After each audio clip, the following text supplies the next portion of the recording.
Assalamualaikum sahabat-sahabat proyek kita yang dirahmati Allah. Hari ini proyek kita akan menceritakan azab mengerikan seorang ibu yang tega menelantarkan anaknya. Namun sebelumnya saya sarankan untuk menuliskan sholawat Nabi Muhammad agar kelak sholawat ini menjadi saksi untuk mendapat syafaat di akhirat. Like dan subscribe ke channel ini sangat membantu menyebarkan dakwah Islam dan menjadi amal jariah. Desa Sumberjati terletak di lereng timur sebuah bukit yang teduh. Udaranya sejuk. Sawah-sawah membentang luas seperti permadani hijau yang dijahit rapi oleh para petani. Di tengah desa berdiri masjid kecil dengan pengeras suara tua yang setiap subuh menggemakan panggilan ibadah, memecah sunyi pagi. Suara ayam jantan, ringkih kuda, dan dentingan alat tanam menjadi musik alam yang akrab di telinga warga. Di desa itu tinggal seorang perempuan bernama Sinta.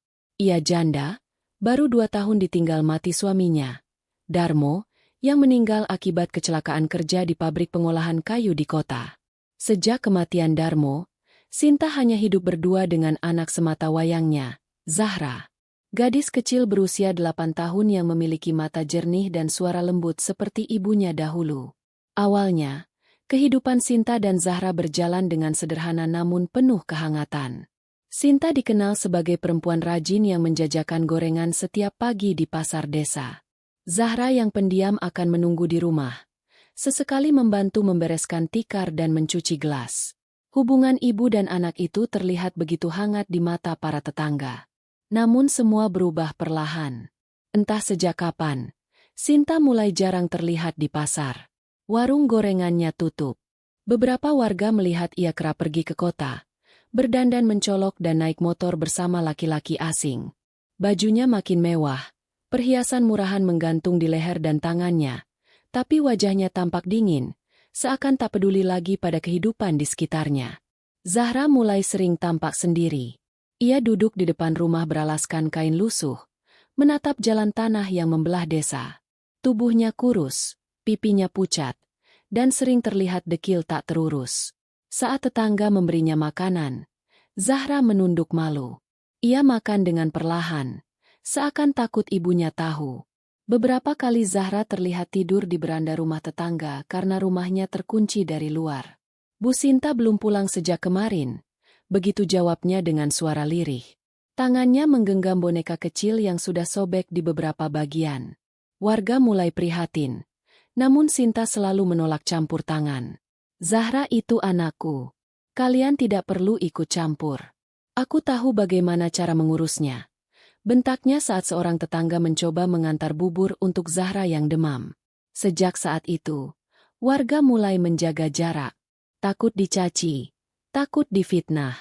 Mereka hanya bisa membantu diam-diam, menyelipkan roti di jendela, atau menaruh segelas susu di pagar rumah Zahra.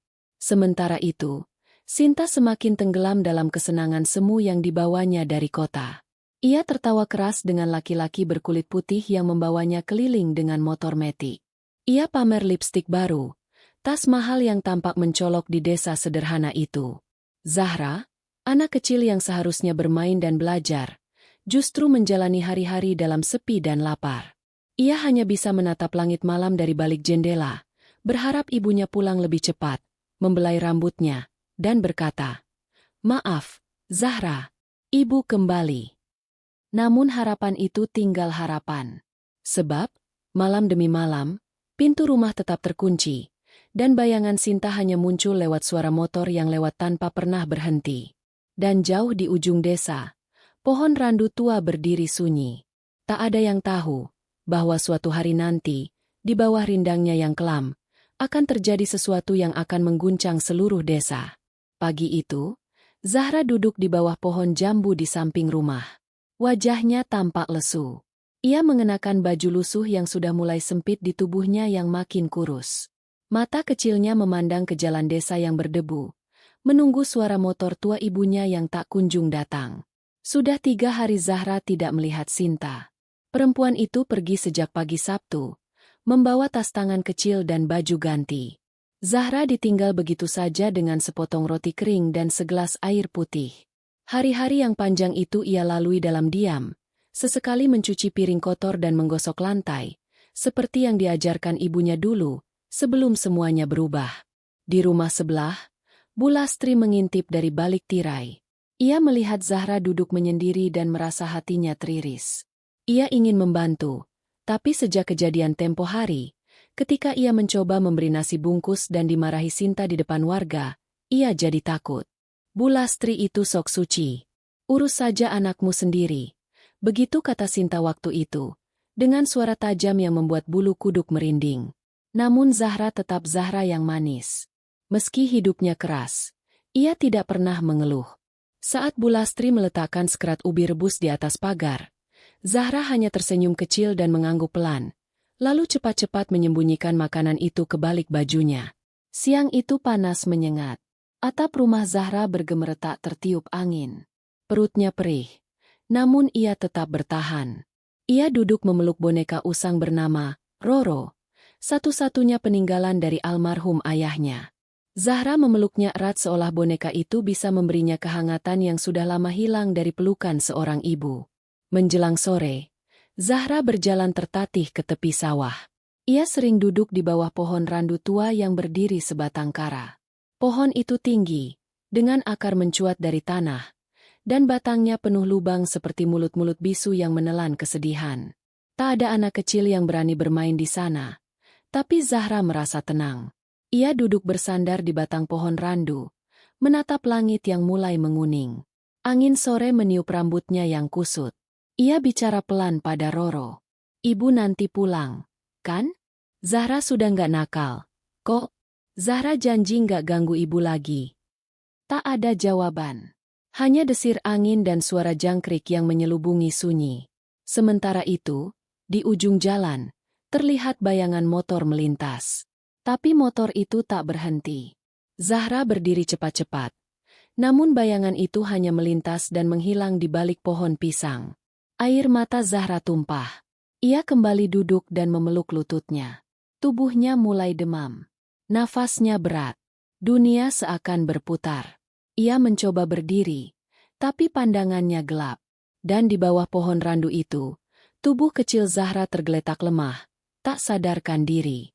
Senja turun perlahan, menutup hari dengan warna jingga yang pudar. Desa Sumberjati tetap tenang, tak menyadari bahwa di balik tenangnya sore, sebuah luka yang tak terlihat sedang membuka jalan menuju kisah yang kelam. Langit telah berubah gelap saat suara petir menggelegar di kejauhan. Angin membawa bau tanah basah, pertanda hujan akan turun sebentar lagi. Warga desa mulai menutup jendela dan mengikat jemuran. Lampu-lampu rumah mulai menyala satu persatu, menciptakan cahaya hangat di tengah gelapnya malam yang mengendap pelan. Namun di ujung pematang, di bawah rindangnya pohon randu, tubuh kecil Zahra masih terbaring lemah. Baju lusuhnya basah oleh embun sore. Nafasnya tersengal. Kedua tangannya memeluk boneka Roro yang hampir tak berbentuk. Tidak ada yang tahu ia berada di sana. Sementara itu, dari arah jalan utama desa, datang seorang lelaki tua dengan caping lebar dan cangkul di pundak. Namanya Pak Rasman, petani tua yang baru pulang dari kebun tebu. Saat melewati jalan sawah, ia menghentikan langkahnya. Matanya menangkap sesuatu di bawah pohon randu. Awalnya ia ragu. Pohon itu dikenal angker. Tak banyak orang berani mendekat, apalagi saat hari mulai malam. Namun nuraninya terusik. Ia mendekat perlahan. Dan betapa terkejutnya ia saat melihat Zahra tergeletak di tanah. Wajahnya pucat dan dingin. Innalillahi, ini Zahra anaknya Bu Sinta. Gumamnya panik. Tanpa pikir panjang, Pak Rasman mengangkat tubuh Zahra yang ringan seperti kapas. Ia berlari secepat kakinya mampu membawa, menuju rumah Pak Lurah yang tak jauh dari situ. Di rumah kayu beratap seng itu, lampu minyak masih menyala hangat. Ibu Lurah yang sedang menyiapkan makan malam langsung berlari begitu melihat Zahra digendong dalam kondisi tak sadar. Zahra segera dibaringkan. Ibu Lurah mengompres kepalanya dengan air hangat. Beberapa tetangga berdatangan. Suasana rumah Pak Lurah berubah menjadi tempat siaga. Seorang pemuda segera dikirim naik motor untuk memanggil mantri dari kecamatan. Di tengah kekhawatiran itu, muncul pertanyaan yang sama di antara warga. Di mana Sinta? Tak satu pun yang tahu. Rumahnya gelap dan kosong. Tak ada motor di halaman. Tak ada suara dari dalam. Pintu rumah terkunci rapat. Ibu lurah memandangi Zahra yang menggigil di kasur tipis. Mata kecilnya tertutup. Mulutnya bergerak pelan seperti menyebut sesuatu. "Roro, jangan tinggalin Zahra." Tangis ibu lurah pecah. Ia menggenggam tangan kecil Zahra dengan penuh kasih. Hati seorang ibu tak bisa berpura-pura. Ia tahu, anak ini bukan hanya butuh makanan atau obat, tapi pelukan dan cinta yang seharusnya tak pernah absen. Malam itu, hujan turun deras. Petir menyambar pohon bambu di belakang rumah. Sementara di dalam kamar yang remang, Zahra bertahan di antara hidup dan mati. Dan Sinta, entah di mana, tak tahu bahwa azab sedang bersiap menyusup perlahan ke dalam hidupnya. Pagi hari menyingsing perlahan, membawa sisa hujan malam yang masih menetes dari ujung genting. Udara di desa Sumberjati terasa dingin dan berat, seolah menyimpan kabar buruk yang belum terucap. Burung-burung enggan berkicau. Pepohonan membisu. Di rumah Pak Lurah, Zahra masih terbaring lemah. Tubuhnya panas, namun sesekali menggigil. Mantri desa datang menjelang subuh dan memberikan suntikan penurun demam serta cairan infus sederhana. Ibu Lurah, yang tak tidur semalam, terus mendampingi Zahra seperti anak kandungnya sendiri.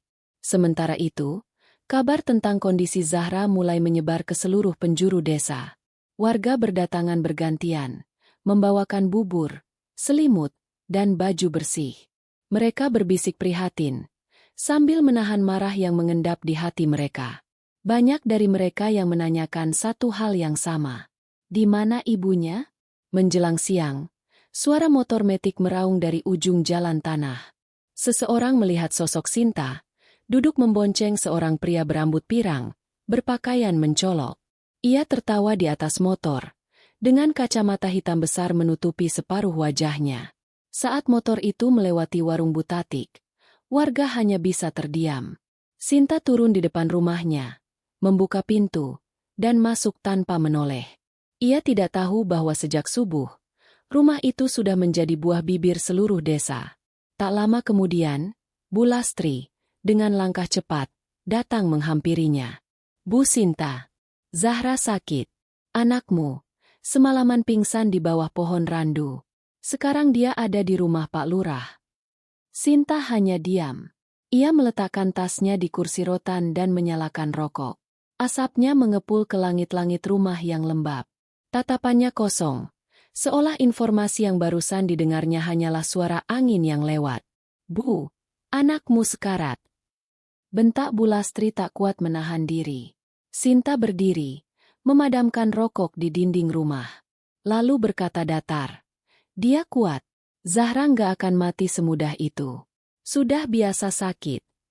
Ucapan itu mengguncang hati Bu Lastri. Ia menatap perempuan di depannya itu dengan mata berkaca-kaca. Tak percaya bahwa seorang ibu bisa sedingin itu terhadap darah dagingnya sendiri. Lalu ia berbalik dan pergi tanpa sepatah kata lagi. Sinta berdiri di ambang pintu. Matanya menatap ke langit yang mendung. Tak ada rasa bersalah. Tak ada air mata. Hanya diam. Namun diam itu menyimpan sesuatu. Bukan penyesalan, tapi ketakutan. Ketakutan akan sesuatu yang mulai menghampirinya sejak Zahra ditemukan pingsan di bawah pohon randu. Sore harinya, Sinta akhirnya datang ke rumah Pak Lurah. Wajahnya tanpa ekspresi. Ia berdiri di ambang pintu kamar tempat Zahra dirawat. Ibu Lurah menggeleng pelan. Dia belum sadar. Masih panas. Sinta melangkah masuk. Zahra terbaring dengan selang infus di tangan mungilnya. Napasnya pendek-pendek. Di sisi kasur, boneka Roro tergeletak, basah dan kotor. Perempuan itu hanya berdiri. Ia tidak menyentuh anaknya, tidak menggenggam tangannya, tidak memanggil namanya. Ia hanya melihat. Lalu, tanpa sepatah kata pun, ia keluar dari kamar dan pergi. Langkahnya ringan, seolah semua yang baru saja ia lihat tak berarti apa-apa. Namun tak seorang pun tahu. Saat ia melewati jendela di ujung lorong, matanya sempat menangkap bayangan. Bayangan anak kecil dengan rambut panjang dan gaun putih yang berdiri diam menatapnya dari kebun belakang rumah Pak Lurah. Bayangan itu tersenyum. Dan senyum itu, entah mengapa, membuat Sinta merinding. Sejak kepulangan Sinta, suasana di desa Sumberjati berubah. Tak ada yang menyambutnya. Tak ada sapaan ramah. Hanya bisik-bisik dan pandangan sinis yang mengikuti langkahnya kemanapun ia pergi. Namun Sinta tak peduli. Ia tetap hidup seperti biasa, atau setidaknya, berusaha begitu. Namun di balik ketidakpeduliannya, ada sesuatu yang mulai mengusik. Malam pertama setelah ia menjenguk Zahra, Sinta tak bisa tidur. Lampu rumahnya berkedip-kedip seperti akan padam.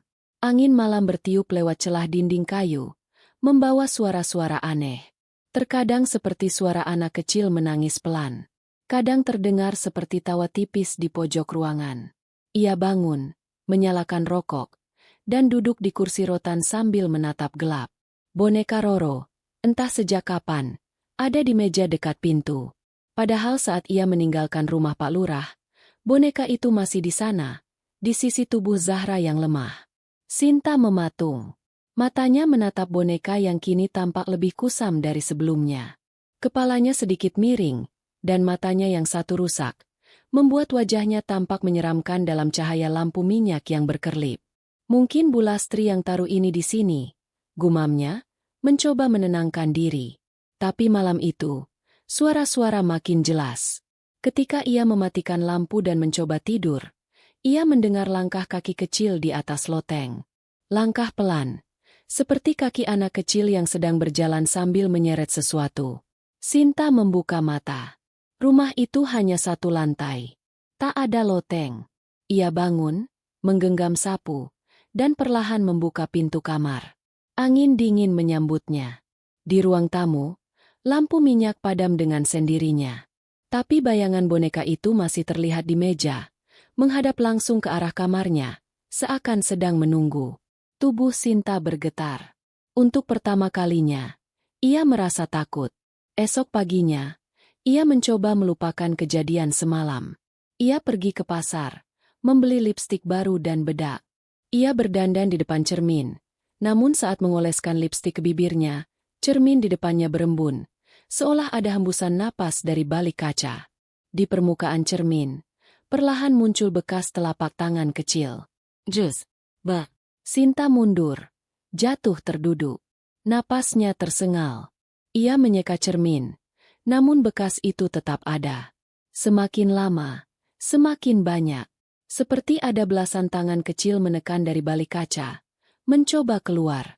Ia berteriak. Cermin pecah terkena sapu tangannya. Kaca berserakan. Dan di antara pecahan kaca itu, ia melihat bayangan gadis kecil dengan rambut basah dan gaun putih berdiri di pojok kamar.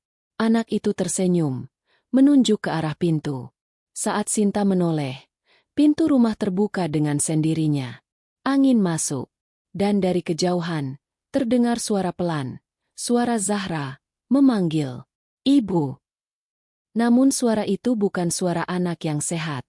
Suara itu berat, serak, dan terdengar seolah berasal dari dasar tanah yang dalam. Sinta menjerit, menutup telinga, dan memejamkan mata. Tapi suara itu terus memanggil, berulang-ulang. "Ibu, kenapa tinggalin Zahra?" Malam pun tiba lebih cepat dari biasanya, membawa gelap yang lebih pekat, dan suara-suara yang tak lagi hanya terdengar di telinga, tapi juga terasa menyusup ke dalam dada. Azab yang sebenarnya baru saja mulai. Hari keempat sejak Zahra jatuh sakit. Tubuh mungil itu masih terbaring, namun kondisinya perlahan membaik. Ibu Lurah tak henti merawatnya, memberi makan dengan sendok kecil dan membisikkan doa di telinga Zahra setiap kali malam datang. Zahra belum bisa bicara, tapi matanya mulai membuka, menatap sekeliling dengan sorot kosong, seolah jiwanya masih terombang-ambing di antara dua dunia. Di sisi lain desa, Sinta mulai kehilangan kendali atas hidupnya. Sejak malam penuh bisikan itu, ia tak lagi bisa tidur dengan tenang. Setiap malam suara langkah kaki anak-anak, tawa lirih, dan dentingan halus seperti mainan kayu menggema di rumahnya. Pada malam kelima, ia dikagetkan oleh bau amis menyengat dari dapur. Saat dicek, ia melihat air dalam panci mendidih sendiri tanpa api. Di dalamnya, bukan air biasa, tapi cairan hitam kental seperti darah tua, dengan rambut-rambut panjang melayang di permukaannya. Ia muntah, jatuh terduduk, lalu lari keluar rumah. Nafasnya terengah, tangan gemetar. Namun saat ia membuka pintu, ia mendapati rumahnya dikepung kabut tebal. Padahal, itu bukan musim kabut. Di balik kabut, samar-samar tampak pohon randu. Rasanya tak masuk akal. Rumahnya jauh dari pematang sawah. Tapi malam itu, pohon randu tampak begitu dekat. Akarnya merambat ke pekarangan, seperti tangan-tangan tua yang merayap. Dan di bawahnya, sesosok anak kecil berdiri menunduk. Baju putihnya robek, dan rambut panjangnya menutupi wajah. Sinta mundur, menutup pintu sekuat tenaga dan memeluk dirinya sendiri di sudut ruangan. Ia menangis keras, untuk pertama kalinya setelah bertahun-tahun tak punya air mata. Pagi harinya, ia memutuskan pergi dari desa. Ia kemasi pakaiannya, ambil uang seadanya, dan naik ojek ke terminal. Ia ingin meninggalkan semuanya. Zahra, rumah itu, dan pohon randu terkutuk. Namun, saat motor melewati gerbang desa, ban belakang tiba-tiba tergelincir. Sinta terjatuh keras ke tanah. Lututnya berdarah. Tapi yang membuatnya menjerit bukan luka itu. Ia melihat wajah anak kecil di kaca spion motor. Tapi wajahnya bukan wajah biasa. Pucat, dengan mata kosong menghitam dan mulut penuh darah. Ia tersenyum lebar, lalu menghilang bersama hembusan angin. Sinta pingsan di tempat. Beberapa warga membawanya kembali ke rumah. Tubuhnya dingin, matanya kosong, bibirnya bergetar tanpa suara. Malam itu, ketika sadar, ia hanya bisa berbisik lirih. Zahra, maafin ibu. Namun tak ada jawaban. Hanya suara boneka Roro yang kini tergolek di sisi ranjangnya. Bersuara pelan. Suara berdecit. Seperti mekanisme lama yang hidup kembali. Klik, klik, klik. Dan dari balik jendela yang terbuka, pohon randu tampak berdiri angkuh, mengawasi. Diam-diam. Menunggu giliran berikutnya.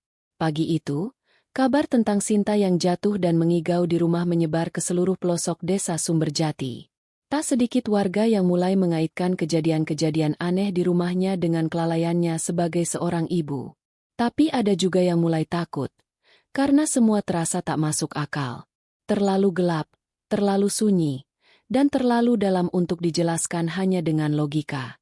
Pak Rasman, yang dulu menemukan Zahra di bawah pohon randu, datang lagi sore itu, membawa air dari mata air pegunungan yang dipercaya keramat oleh warga setempat. Ia masuk rumah Sinta yang kini hanya menyisakan suara derit angin dan bau pengap yang menggantung di udara. Sinta masih terbaring di ranjang. Matanya terbuka, namun kosong. Mulutnya terus bergumam pelan, mengulang-ulang satu kalimat. Pohon randu, dia datang, anak kecil boneka. Pak Rasman mengusap wajahnya dengan air keramat, membaca doa-doa yang diajarkan turun-temurun. Tapi tiba-tiba, tubuh Sinta menegang. Matanya terbelalak.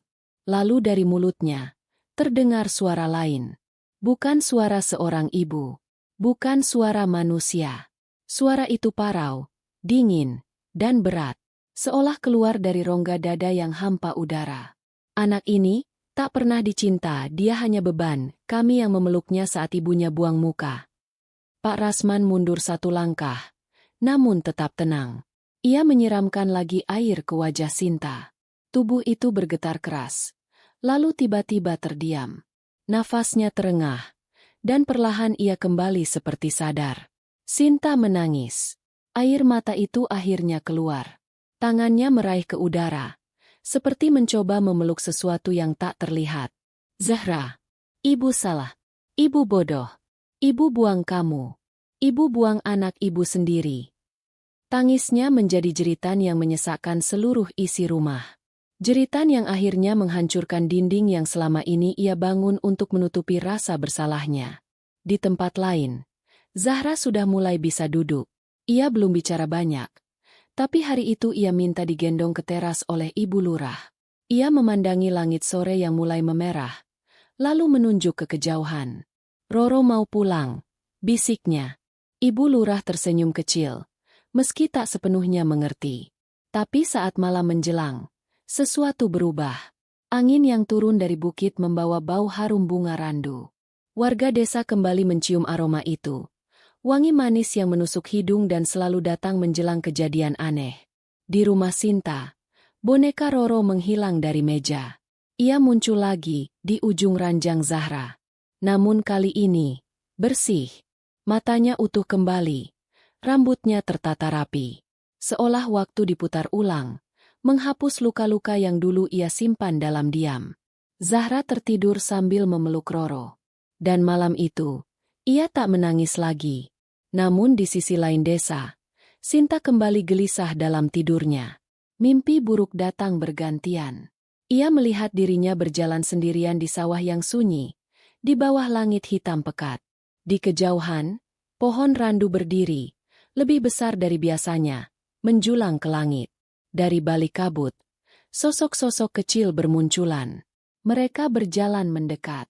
Perlahan, satu persatu, tangan-tangan mungil mereka terulur, dan suara mereka menyatu menjadi satu kalimat panjang yang menggema dalam kepalanya. Kami tahu siapa yang membuang cinta. Dan saat ia terbangun, air mata mengalir di pipinya. Untuk pertama kalinya dalam hidupnya, ia takut bukan karena bayangan, tapi karena kebenaran yang telah lama ia kubur dalam dirinya sendiri. 3 hari setelah malam di mana Sinta bermimpi dikejar anak-anak tak dikenal, desa Sumberjati diguyur hujan deras tanpa henti. Langit menggulung gelap sejak pagi. Petir menyambar tak jauh dari pematang. Suara gelegar terdengar seperti suara amarah yang turun dari langit. Di rumah Pak Lurah, Zahra duduk di dipan bambu dekat jendela. Ia tak lagi demam. Wajahnya tampak lebih tenang, meski tubuhnya masih lemah. Boneka Roro selalu dipelukannya. Ibu Lurah menyuapinya bubur, dan Zahra mengangguk pelan setiap kali diminta membuka mulut. Kalau sudah sehat, nanti main lagi sama teman-teman. Ya, nak, kata Ibu Lurah lembut. Zahra hanya menatap keluar jendela. Kalau sudah sehat, nanti main lagi sama teman-teman. Ya, nak, kata Ibu Lurah lembut. Zahra hanya menatap keluar jendela. Di luar banyak teman Zahra, bisiknya. Ibu Lurah sempat mengernyit, tapi tak bertanya lebih jauh. Ia tak tahu.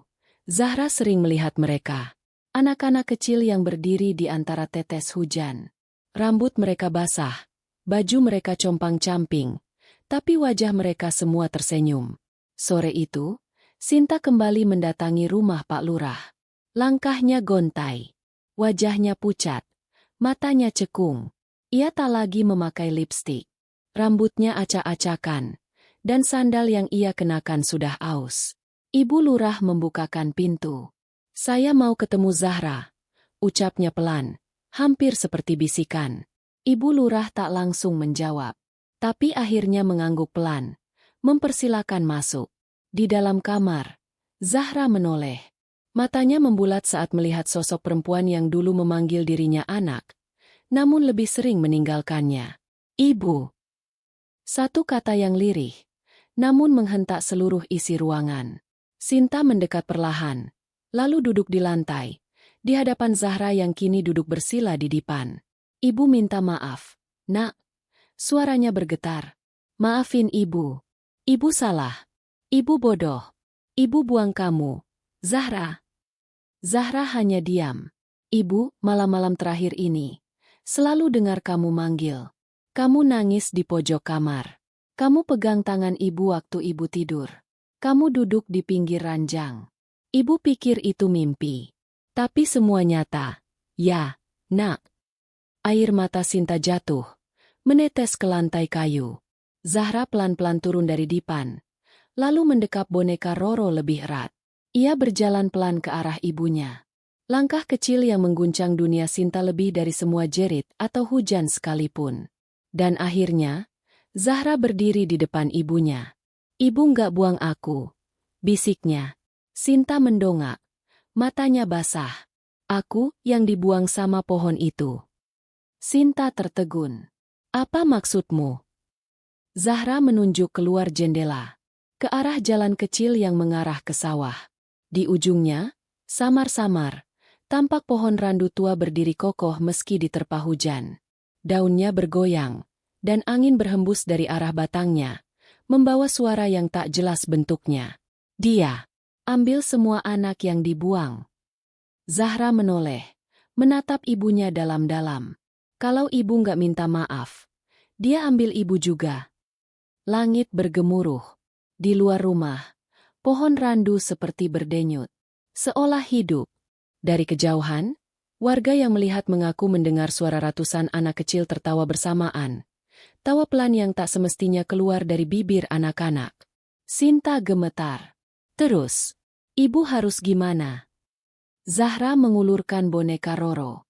Temenin aku tidur malam ini. Sinta memeluk Zahra.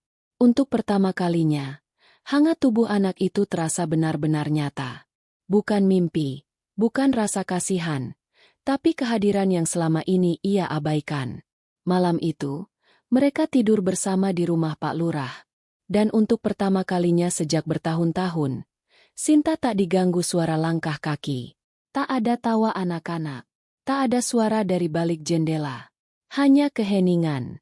Pagi harinya, pohon randu ditemukan tumbang oleh warga desa. Padahal, tak ada angin besar malam itu. Akar-akarnya tercabut dari tanah, dan batangnya membusuk dari dalam, seolah sesuatu yang mengerikan telah pergi bersama robohnya pohon tua itu. Dan di antara akar-akar itu, warga menemukan puluhan boneka usang, terikat dengan rambut-rambut anak kecil yang telah lama hilang. Cerita ini menggambarkan bahwa setiap amanah yang dititipkan oleh Allah, khususnya seorang anak, adalah ujian dan tanggung jawab yang besar. Ketika seorang ibu menelantarkan anaknya, bukan hanya cinta yang hilang, tapi juga keberkahan hidupnya. Sebagaimana firman Allah dalam Al-Quran. Dan janganlah kamu membunuh anak-anakmu karena takut miskin. Kami akan memberi rezeki kepadamu dan kepada mereka. Quran Surat Al-Isra 31. Ayat ini mengingatkan bahwa anak adalah rezeki, bukan beban. Penelantaran terhadap anak bisa jadi bukan hanya dosa sosial, tapi juga menggugurkan berkah dalam hidup orang tuanya. Cerita ini adalah fiktif, hanya rekaan belaka yang disusun dengan gaya seolah nyata agar bisa menjadi pelajaran berharga bagi kita semua. Segala kemiripan nama, tempat, atau kejadian hanyalah kebetulan semata dan tidak bermaksud menyinggung pihak manapun. Terima kasih telah menyimak cerita ini hingga akhir. Jika kamu suka cerita seperti ini, jangan lupa komentar, like, dan subscribe agar kamu tidak ketinggalan kisah-kisah berikutnya yang penuh makna. Sampai jumpa di cerita selanjutnya.